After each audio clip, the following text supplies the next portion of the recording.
someone who has been a murderer for almost 20 years. Can you say how many people might be doing crimes like you were doing? It would be a guess, but it's not. It's far more than 35. It isn't that impossible in this society. It happens. Are there more people? They didn't give up. How many? She didn't give up. I did. I came in out of the cold. And what I'm saying is there are some people who prefer it in the cold. Good people see. A nice guy. Did you like Kemper? I like Kemper. You were able to appear like an ordinary person, non-threatening to... I lived as an ordinary person most of my life, even though I was living a parallel and increasingly sick life, other life. One victim let me back in the car. I locked myself out. She opened the door for me. My gun was under the seat. What in the hell am I doing telling you that? Am I a masochist? Am I looking to be tormented further? I'm trying to show you just how awful this got, how commanding these rages got. I was raging inside. There was just incredible energies, positive and negative, depending on a mood. That would trigger one or the other. And outside, I looked troubled at times. Other times I looked moody. Other times perfectly serene. Not very sane. But again, people weren't even aware of what was happening. In 1972 and 1973, a series of murders shocked Northern California. College girls began to disappear while hitchhiking. 2 of the victims were picked up from the campus of the University of California at Santa Cruz. That's where Ed Kemper's mother was working as an administrative assistant. You were involved in the campus because your mother worked there? Yes.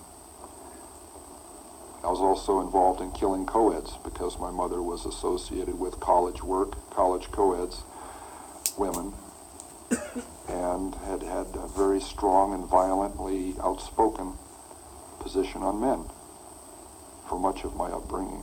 My mother was a sick, angry, hungry, and very sad woman. I hated her, but I wanted to love my mother. And I watched the alcohol increase. I watched her social life drop off. I watched her get bizarre. She had terrible pain from her life, earlier life, her upbringing, a failed marriage with my father. I'm a constant reminder of that failure. I hate to distill it down into such into one-word realities like that. There's a lot that leads into that happening, but that is what happened. They represented not what my mother was, but what she liked, what she coveted, what was important to her, and I was destroying it. Why did you actually kill the girls? My frustration, my inability to communicate socially, sexually. I wasn't impotent, but emotionally I was impotent. I was scared to death of failing in male-female relationships. I knew absolutely nothing about that whole area, even if just sitting down and talking with a young lady. I need to be able to really communicate, and ironically enough, that's why I began picking people up. And I'm picking up young women, and I'm going a little bit farther each time. It's a daring kind of a thing. At first there wasn't a gun. I'm driving along. We go to a vulnerable place where there aren't people watching, where I could act out, and I say, no, I can't. And then a gun is in the car, hidden. And this craving, this awful, raging, eating feeling inside. I could feel it consuming my insides, this fantastic passion. It was overwhelming me. It was like drugs. It was like alcohol. A little isn't enough. At first it is. And as you adjust to that, psychologically and physically, you take more and more and more. It's the same process. So it finally came down to the thing of, do I dare bring this gun out? Already realizing if that gun comes out, something has to happen. It was going to happen. I didn't see it then, but it was going to happen. I was playing a dangerous game with a loaded gun that got us all. On one occasion, Kemper picked up 2 roommates in Berkeley.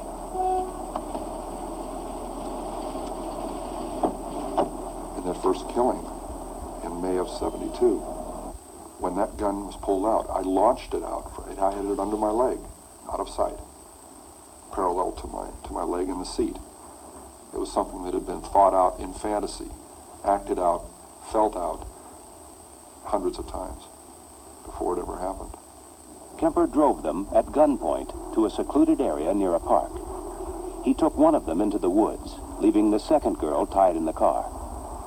I'd just gone through a horrible experience with her roommate stabbing her. And I was in shock because of that. I couldn't believe that it was that way. And I'm walking back there bewildered. I gotta kill her. I can't let her go. She's gonna tell on me. Everybody's gonna get me.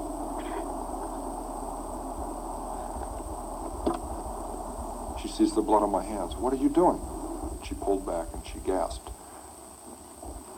And I think, whoa, I don't want her to know what happened. I said, your friend got smart with me. She'd been getting really smart with me a lot, but I never hit her. I killed her, but I didn't hit her. I said, your friend got smart with me and I hit her. I think I broke her nose. You better come help. She's about to die. Why does she have to know that? I couldn't deal with telling her that. And when I attacked her, she didn't at first realize what was happening. It didn't go through. She had very heavy coveralls on. It knocked her right up into the lid of the car, but it didn't pierce the clothing. So it wasn't that swell a knife anyway. I went out and bought a pawn shop huge knife. And I kept on just mindlessly attacking. She falls back into the trunk. I just killed a young woman. I slammed down the lid of the trunk. She isn't dead. She's dying. And I panicked. I thought I just locked the car keys because I can't find them in my pocket.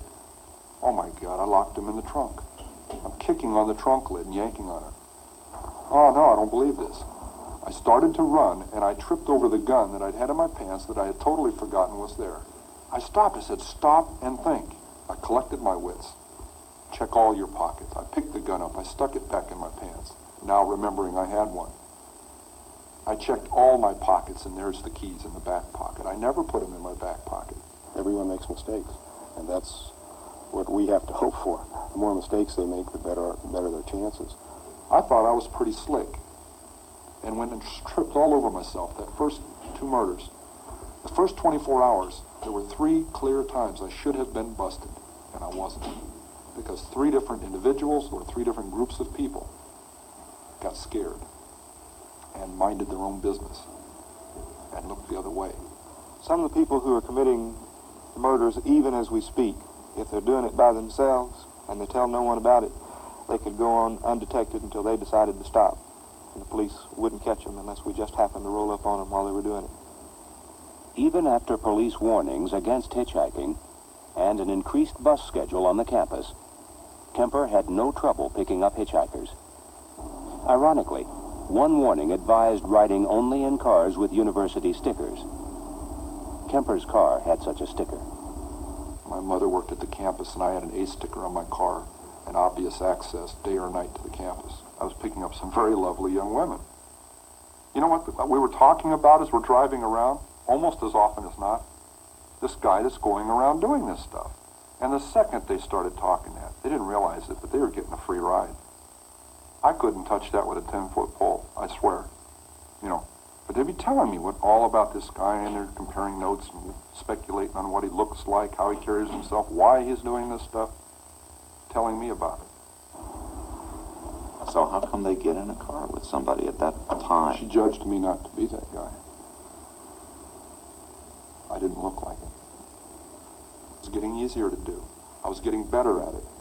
I was getting less detectable. I started flaunting that invisibility, severing a human head, 2 of them, at night in front of my mother's residence, with her at home, my neighbors at home upstairs, their picture window open, the curtains open, 11 o'clock at night, the lights are on. All they have to do is walk by, look out, and I've had it.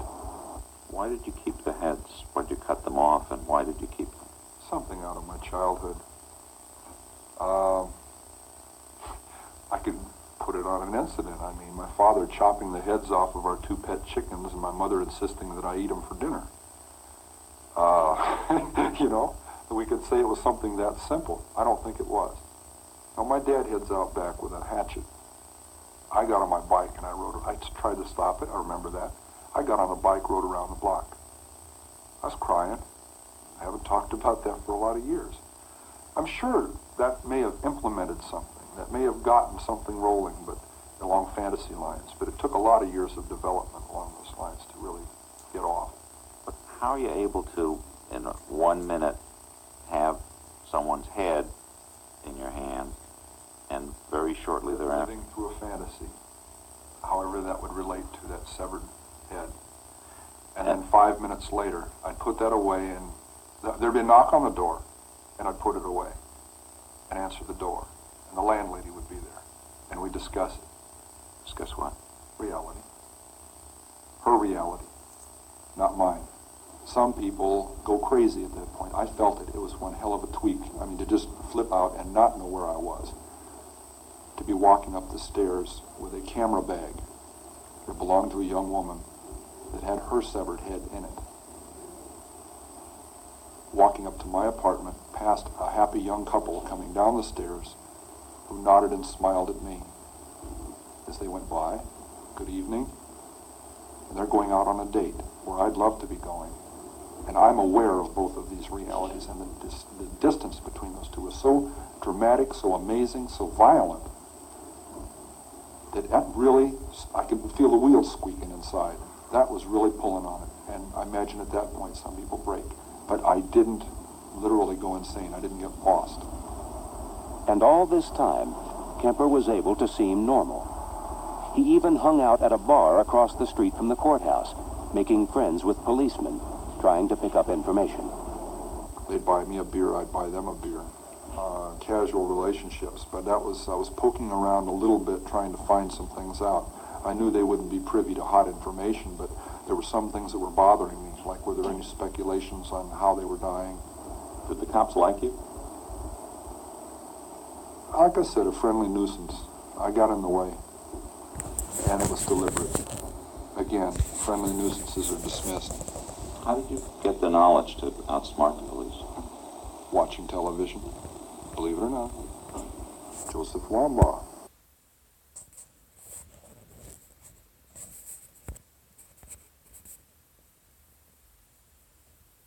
He came to take the gun away, and it was on he and his sergeant detective. They were staking out the wrong house. It was across the street, and I'm playing around with the car, standing next to the gun in the trunk. They come over and ask me about, excuse me, sir, do you know who lives in this house across the street here? Well, that house was 609 Harriet. He crossed back over to this side into 609 Ord, and they were looking for me and didn't even know that, see what I mean? Bad news. Well, at any rate, we walk into the house to have them ask my mother about this other house, and I'm saying, hey, which 609 are you looking for? And they said, are you Ed Kemper? Yes. And it goes on. And I needed to find out what they were looking for, the murder weapon, the .22 automatic, or the .44 Magnum, and I don't want to advertise that I've got a whole bunch of guns. So I made a comment to divine between the two.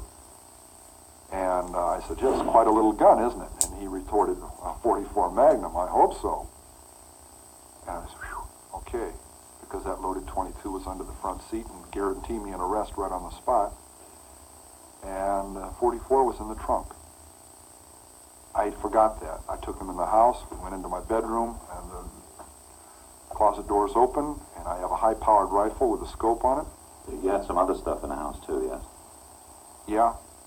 I had the personal effects and identification of the last two co-eds that had been murdered about 2 months before, right next to the guns in the closet, in a box. Could he have seen it? No, but when he arrested me for having all those guns and went through the rest of the closet looking to see if there were any pistols or anything else, he couldn't have helped notice a purse, a book bag, and co-ed ID inside of those belonging to their two latest murder victims. I back up and said, oh, excuse me. I just remembered something. And instantly he responds to what I'm saying. My hand moves. Back we go outside, and he's still thinking, boy, this is a really nice and helpful guy here. Some of these people do what you and I do to become better killers. They practice their trade. Didn't Kemper stop himself toward the end of his career? Kemper says he did. He says he could have gone on. He said he had fantasies of killing dozens more people of leaving a trail of bodies across the country, and at one point he just got on the telephone and turned himself in. He said it was time for the killing to stop. In his case, he said publicly that it was his mother that he was killing all along, and when he killed his mother, that was the end. It's a very deep psychological observation from himself. It may be very accurate. It was springtime. It was April. For 2 months I hadn't killed. And I said, it's not going to happen to any more girls. It's got to stay between me and my mother, and it's got to, I can't get away from her.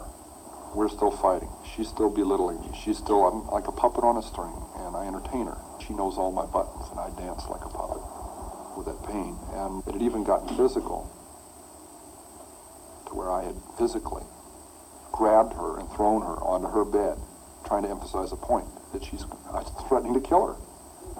So here I pick up these two young ladies in Berkeley on Ashby Avenue.